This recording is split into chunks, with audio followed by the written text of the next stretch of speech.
Miles finds a catatonic and bloody Charlie wandering the square in front of the Capitol building, so he hustles her into a wagon and drives out of town. Miles tells Charlie that she had no choice other than kill Jason, so she should snap out of it. Now they have to kill Neville before he kills her. When a group of Texas Rangers appears in the distance, Monroe wants to kill them all, but Miles knows that they need Texas on their side. He orders everyone off the wagon and sends them back to camp, then leads the Rangers on a wild goose chase. Unfortunately, Miles's wagon hits an old bumper which sends him flying. Moments later, he's cornered, so he tries to negotiate. Desperate, Miles tells the Rangers to stand down, or they will die, but they don't. Out of bullets, Miles runs for it, but the last Ranger catches up with him for a sword fight. He manages to slice into Miles' torso, but in the end, Miles prevails. Back at the camp, Nano Priscilla has Aaron catering to her curious exploration of human life, now focused on music. Aaron pulls out an old Walkman with a cassette of Starships We Built This City. He apologizes for the song,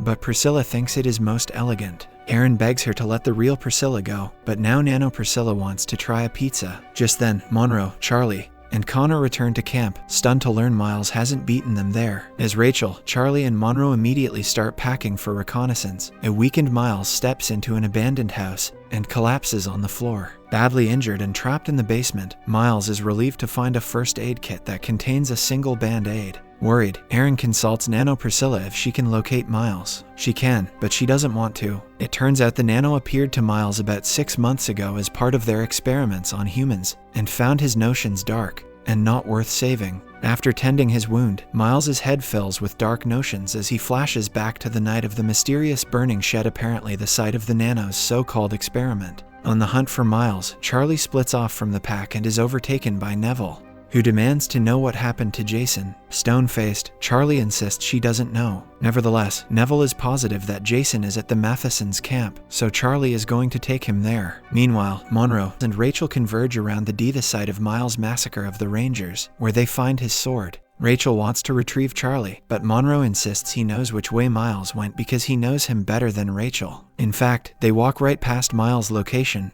but since the house is pretty much collapsed, there is no sign of him. Overwhelmed with worry for his best friend, Monroe lays into Rachel, calling her the psychopath at the root of all Miles' problems. To Rachel, Monroe is an insecure child, the devil on Miles' shoulder. True to form, Monroe asks Rachel about their night in Philadelphia. Pointing out that she was his prisoner, Rachel slaps Monroe, which he answers with a violent kiss. Rachel grabs her shotgun, a definitive threat, and warns Monroe to stay the hell away. Neville is very unhappy when Charlie leads him to an empty house. Threatening to kill her, Neville pauses to read her face. As Charlie's resolve withers under his interrogation, Neville is finally able to deduce Jason is dead. When he threatens to haunt the Mathesons until he finds Jason's murderer, Charlie admits the whole story. She killed Jason and it is killing her, so if Neville wants to kill her, he should just do it. Neville levels his gun at her head and pulls the trigger, but the chamber is empty. As he dissolves into grief, a hysterical Charlie is able to walk back to the camp, where she grabs Connor and holds on for dear life. Still, on the hunt, Rachel discovers Miles' jacket, which is covered with too much of his blood. Monroe assures Rachel that Miles is too stubborn to die, and she chooses to believe him.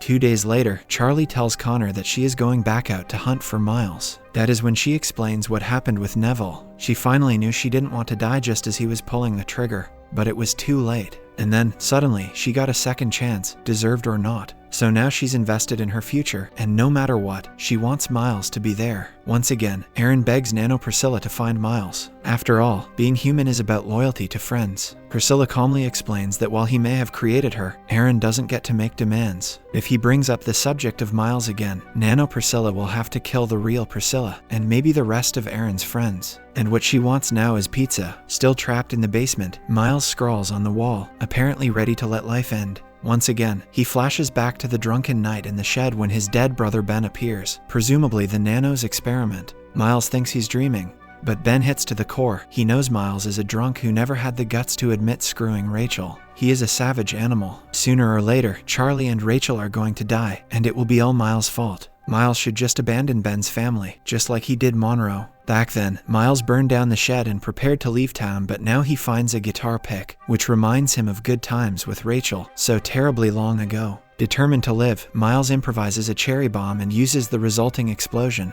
and fire to collapse the ceiling of his tomb, then starts clawing his way out of the rubble. After his meeting with Allenford, President Davis is cleaning blood off his shirt when Truman enters the Oval Office. The president offers a bloody chair, insisting that Truman sit, then pulls out his gun to open a conversation about failure. General Carver should be dead, and California and Texas should be at war, but none of it is happening because Miles and Monroe are still alive and outside Willoughby, rather than sit and wait quietly to be shot.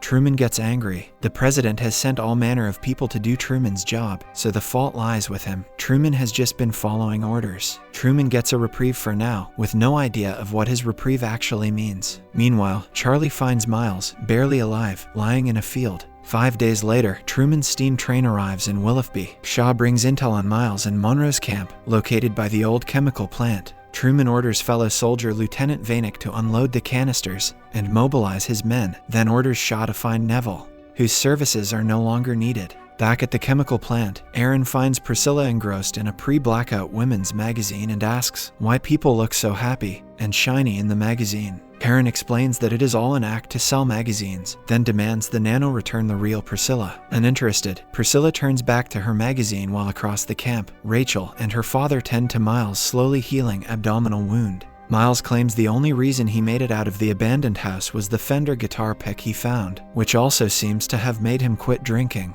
Suddenly, the air fills with the sound of birds and animals fleeing something terrible. Priscilla advises Aaron to run, so he does, just as a cloud of bright yellow gas billows into view. Miles yells for everyone to run for higher ground, but patriots in gas masks are waiting to pick them off. When Miles spies an overturned tanker trunk, he urges his crew to get inside and weather the attack. Seemingly unaffected, Nano Priscilla is left outside to inspect the dead and surprise some Patriot soldiers who cannot understand how she possibly could have survived. Of course, no one in Willoughby is aware of the gas attack, least of all Truman's girlfriend, Marion. When she catches Truman behaving oddly, she waits until he leaves, then investigates his sock drawer to find a gas mask and a folder full of something shocking. That night, once the Patriots are gone, Miles, Monroe and their people meet in an abandoned convenience store. When Priscilla shows up full of excuses, Rachel can tell that something is not right, but Aaron won't say anything. Furious over the loss of 20 men, Monroe wants to steal some of the Patriots' gas and gas them right back, twice as hard. The only thing that matters is beating the Patriots. Oddly, Miles agrees with no argument, then pulls Rachel outside for her inevitable lecture. Tired of competing with Monroe for Miles' attention, Rachel claims that she is done with them both. Rather than talk about the breakup, Miles heads off with Monroe, asking about his plans for the future. Monroe thinks the country is still his for the taking.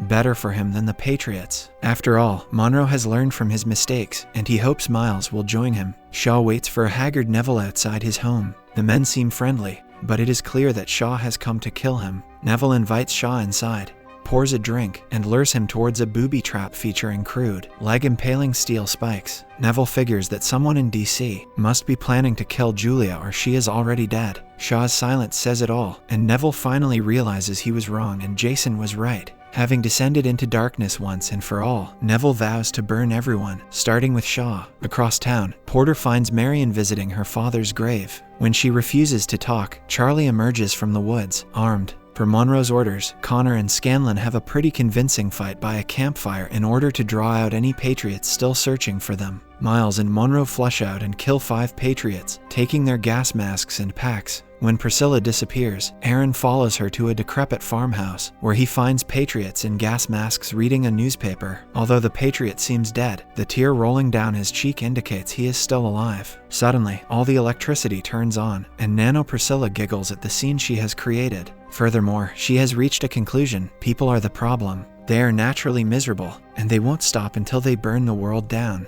But she is going to fix them by altering their limbic systems. Monroe and the group return to the cabin with their mustard gas, unaware that Charlie and Porter have Marion stowed there. Miles lures the guys outside with the promise of whiskey, then Rachel locks them out. She has cooked up a solution to neutralize the mustard gas. When Marion spies the yellow cross on the gas tanks, she puts 2 and 2 together. Per Truman's files, the Patriot government just shipped 100 tons of something called Yellow Cross to Willoughby. Furious he no longer has gas to fight the Patriots with, Monroe lays into Miles, who explains that they are not killing innocent people anymore. They are the good guys, so they are going to start acting like good guys. Monroe can leave if he wants, but if he stays, this time they are doing things Miles' way. Once Connor and Monroe take off, Rachel asks Miles what happened, so he takes out the guitar pick. He was bleeding to death in the basement of the abandoned house when he found it, and it all came together. No matter what happened in the past, Rachel is still trying to build a better world for Charlie. So, Miles wants to help them build a better world. Still furious, Monroe leads Connor back to the abandoned chemical plant to dig up a weapons cache. They are going to get what is rightfully Connor's, without Miles. Just then, Neville appears and puts his knife to Connor's throat and begins to talk. Monroe is willing to die for his son,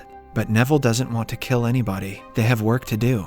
Subscribe and hit that like button to help our channel grow. Turn the notifications on so you won't miss any of our new videos. Thanks for watching.